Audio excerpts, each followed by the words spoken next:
અમારા ખોજા TV radio અને એરવેસના માન્ય શ્રોતાજનો, આ રિવ્યુ ધ પ્રેસ સમાચારોનું અવલોકન માયોતથી શરૂ કરીએ.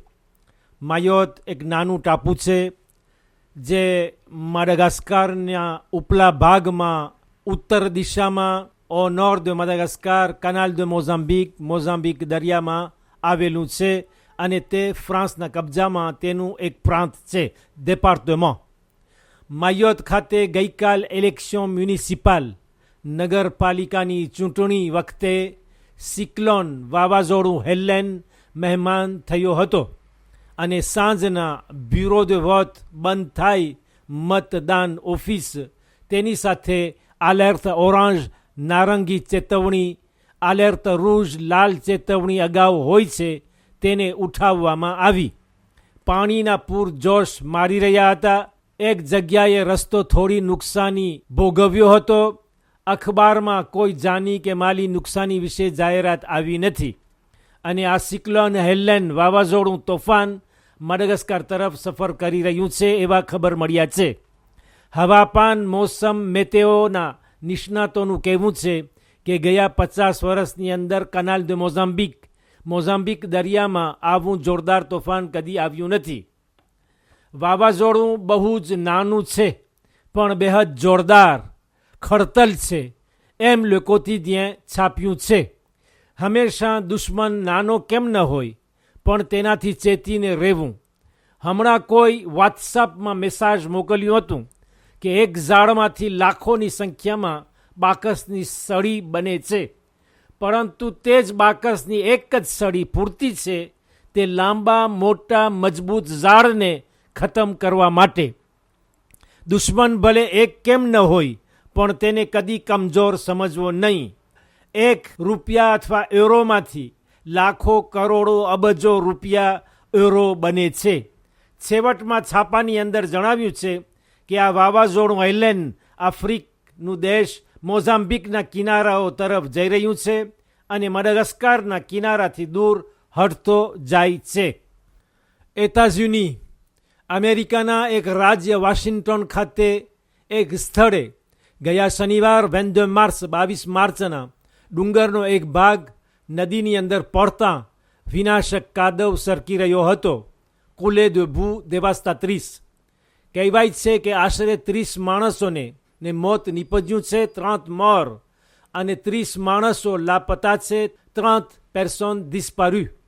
જો કે આની પહેલાં 176 personnes disparues ની સંખ્યા બતાવવામાં આવી હતી. 200 માણસો 200 secouristes professionnels કે જે જાન બચાવનારાઓ હોય ત્યાં ભોગ આપી રહ્યા હતા. તેમની બધી તનતોડ મહેનત અને કોશિશો પછી કોઈ જીવતી વ્યક્તિ પાછી મળી નથી. યુક્રેન અમેરિકાના રાજ્યમંત્રી સેક્રેટર d'État જ્હોન કેરી અને રશિયાના મિનિસ્ટર des Affaires étrangères વિદેશી પ્રધાન સેર્ગેઈ લાવ્રોવ ગઈકાલથી પારિસ ખાતે ફ્રાન્સમાં યુક્રેનના બારામાં વાટાઘાટ શરૂ કરી છે. કોઈ નિવેડો લાવવામાં આવે. માર્ચ મહિનાની 16 તારીખથી depuis 16 માર્ચ જ્યારે ક્રિમે ખાતે લોકમત રેફેરેન્ડમ કરવામાં આવ્યું ત્યારથી ક્રિમે રશિયાના ખોળામાં જઈને આરામ કરી રહ્યું છે.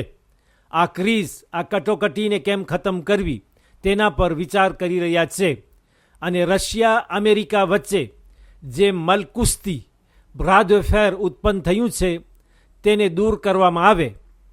યુક્રેનમાં ફેડરલ રાજ્ય સ્થાપવું, સમવાયી યાને રાજકીય દ્રષ્ટિથી સંયુક્ત એક જ પણ આંતરિક બાબતોમાં સ્વતંત્ર એવા પ્રદેશોને જોડીને રાજ્ય ઊભું કરવામાં આવે જેનો યુક્રેન અસ્વીકાર કરે છે. કેમ પોતાના દેશના કટકા, શરીરના ટુકડા કરવા યુક્રેન કબૂલ કરે. ક્રિમે તો પોતાની પહેલાની માની ગોદમાં સૂઈ રહ્યું છે. હવે ત્યાંથી તેને કેમ કાઢવું? જવા દીધું. હવે સવાલ ઊભા કરે છે. આનું નામ છે સિયાસત. નિજેરિયા આફ્રિકાની અંદર આ ખાતે એક જેલની અંદર જ્યારે ભોજન આપવાનો ટાઈમ આવ્યો ત્યારે અમુક કેદીઓ જેલરના હાથોમાંથી બંદૂક ખેંચી તેના માથા ઉપર આંટીને એ ચોકીદારને મોતના મોઢામાં મોકલી દીધો. તે પછી કુલ મળીને બંદૂકની ગોળીથી 21 કેદીઓને 21 détenus જમીન પર સુવડાવી દીધા. બીજા 2 સરકારી નોકરોને જખમી કરી આપ્યા. આ ઘટના નિજેરિયાનું પાટનગર અબુજાના કેદખાનામાં બની હતી અને આ કેદીઓ ત્યાં નાસીભાગી છૂટવાના પ્રયાસ કરી રહ્યા હતા. કદાચ તેમાં બોકો હરામના માણસો સામેલ હોય. એન્વિરોનમેન્ટના સમાચાર. une heure pour la planète. એર્થ હાઉર. પૃથ્વી માટે 1 કલાક. દુનિયાભરમાં હજારો શહેરો ગામોની અંદર રાત્રિના લોકલ ટાઈમ દેશના ટાઈમ પ્રમાણે 20h30 સારી 8 વાગ્યે બધી બત્તીઓ બુજાવી દેવામાં આવે અને પૂરા ગામની અંદર અંધારું પથરાવી દેવામાં આવે. પૂરી દુનિયા શનિવાર 29 માર્ચ 29 માર્ચની રાતના અંધારાની ઉજવણી 1 કલાક માટે મનાવી હતી. આનો ધ્યેય છે કે વિશ્વમાં મોસમની પરિસ્થિતિ અને વાતાવરણનું સંરક્ષણ કરવામાં આવે. protéger l'environnement et attirer l'attention sur le risque du changement climatique. 2007-2007ની સાલમાં સિંગાપુરથી આ ઉજવણી શરૂ થઈ હતી, જે વધતા જતાં પૂરા વિશ્વને આવરી લીધી છે. ત્યાં પહેલાં સાંજ પડતી હોય સિડની ખાતે આવેલું પ્રખ્યાત ઓપેરા અને મશહૂર પુલ ઉપર 1 કલાક માટે વીજળી બત્તી ગુમ કરી દેવામાં આવી હતી. હોંગકોંગનો દરિયો કિનારો કે જે પરીલોક ફેએરિક લાગતો હોય 1 કલાક અંધારામાં ડૂબી ગયો. ત્યાં આવેલું ઇન્ટરનેશનલ કોમર્સ સેન્ટરની 118 મજલો 118 એતાજ ન ઓળખી શકાય એવી બની ગઈ. એ જ પ્રમાણે ત્યાં આવેલા પાનો પ્યુબ્લિસિટેર જાહેરાત આપતા નિશાણવાળા પાટિયાઓ ઉપર કાળી ચાદર પથરાઈ ગઈ હતી. ભારતમાં ન્યૂ દિલ્હી તેમાં બાકી રહ્યું ન હતું. કોઈ સ્મારક ઇમારત મોન્યુમેન્ટ ઉપર પ્રકાશ ન હતો. La Porte de l'Inde, Gateway of India, célèbre monument aux morts અંધારામાં ઘડી ગણી રહ્યો હતો. દુબઈ ખાતે બુર્જ અલ ખલીફાનું ટાવર કે જે જગતનું સૌથી ઊંચું ટાવર આસમાન સાથે વાતું કરી રહ્યું હોય તે પણ અંધારામાં સૂઈ ગયું. તેની 200 મજલો 200 એતાજની અંદર રોશની પોતાને ગુમ કરી આપી.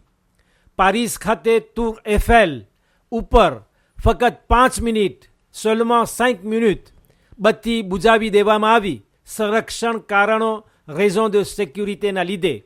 તે સિવાય બીજા સ્થળોમાંથી પ્રકાશ ખસેડી દેવામાં આવ્યો હતો. એ જ પ્રમાણે મોસ્કો ખાતે, અમેરિકા ખાતે, ન્યૂયોર્કમાં પણ આ અંધારાની ઉજવણી થઈ હતી.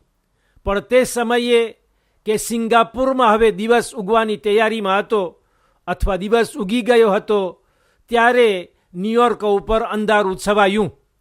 પાપ ફ્રાન્સવાનું દેશ વાતિકન પણ આ અંધારા સમારંભમાં ભાગ લીધું હતું. અમારા ખોજા ટીવી રેડિયો અને એરવેસના માનવંતા સાંભળનારાઓ, હું પણ ટાઈમના એન્વિરોનમેન્ટનો ખ્યાલ કરી રિવ્યુ ધ પ્રેસને અહીં પૂરું કરવા પસંદ કરું છું. ઇન્શાલ્લાહ ફરી કાલે મંગળવારના આપણે આ જ ટાઈમ અને કાર્યક્રમમાં મળીએ એવી તમારી દુઆ લઈને અને ઉમેદ રાખીને હું તમારાથી જુદો થઈ રહું છું. તમને કહું છું ખુદા હાફિઝ અને વાલેકુમ સલામ વરહમતુલ્લાહી વબરકાતુહુ.